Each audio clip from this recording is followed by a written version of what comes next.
வணக்கம். இந்த ஒரு பொருளை மட்டும் சேர்த்து புதினா சட்னி அரைச்சி பாருங்கள். அதோட டேஸ்ட்டு வேறு லெவலில் இருக்கும். வாங்க எப்படி செய்கிறதுன்னு பார்க்கலாம். அதுக்கு ஒரு வாணலியில் எண்ணெய் ஊற்றி காய வச்சுக்கலாம்.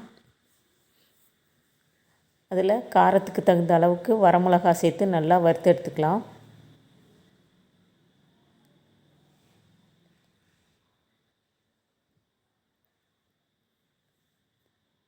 இப்போ அதில் 5-6 சின்ன வெங்காயத்தை போட்டு நல்லா வதக்கிக்கலாம். அதோட ஒரு 2 பூண்டு பல்லையும் சேர்த்து வதக்கணுங்க.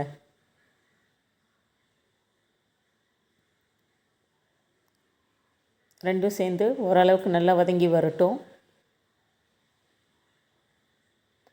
இப்போ நான் ஒரு நெல்லிக்காவை எடுத்து நல்லா சின்ன சின்னதாக கட் பண்ணி வச்சுருக்கேன். அதையும் சேர்த்து நல்லா வதக்கலாம்.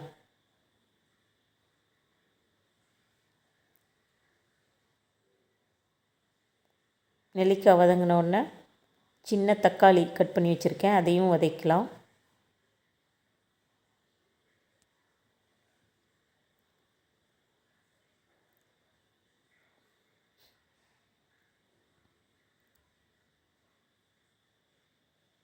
என்னதான் நெல்லிக்காய் புளிப்பாக இருந்தாலும் கொஞ்சம் புளி போட்டால் தான் நல்லாயிருக்கும். அதனால் ரொம்ப ரொம்ப குறைவான புளியை சேர்த்துக்கோங்க.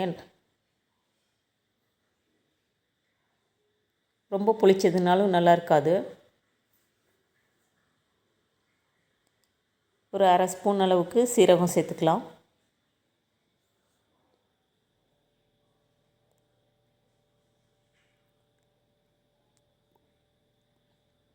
இப்போ கட் பண்ணி கழுவி வச்சுருக்கிற புதினாவை உள்ளே சேர்த்துக்கலாம்.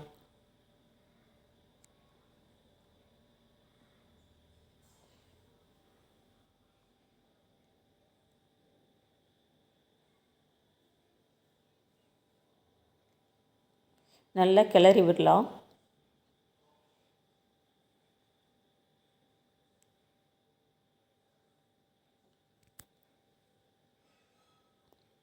நம்ம நல்லா கிளற பாருங்கள். புதினா பாதி அளவுக்கு வதங்கிரும்.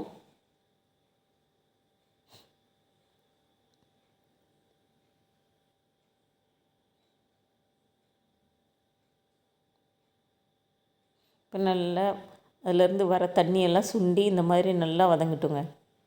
பார்த்திங்கன்னா நல்லா ட்ரை ஆயிடுச்சு.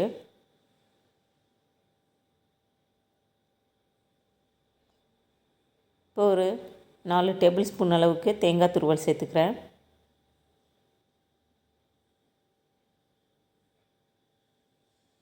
இப்போ எல்லாத்தையும் ஒன்றா சேர்த்து ஒரு வதக்கிக்கலாம். இப்போ இது ஆறட்டும். இப்போ பார்த்திங்கன்னா கம்ப்ளீட்டாக ஆறிடுச்சு. ஒரு மிக்ஸர் ஜாரில் நம்ம எல்லாத்தையும் சேர்த்து அரைச்சிட்டு வந்துடலாம்.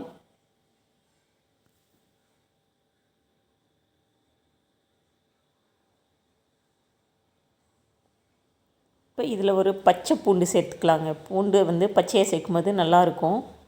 அப்புறம் தேவையான அளவு உப்பு சேர்த்து அரைச்சிடலாம்.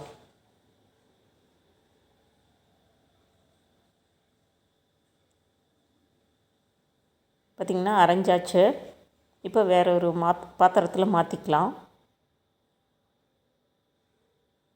அவ்வளோதாங்க, புதினா துவையல் சூப்பராக ரெடி ஆயிடுச்சு. தேங்க்யூ.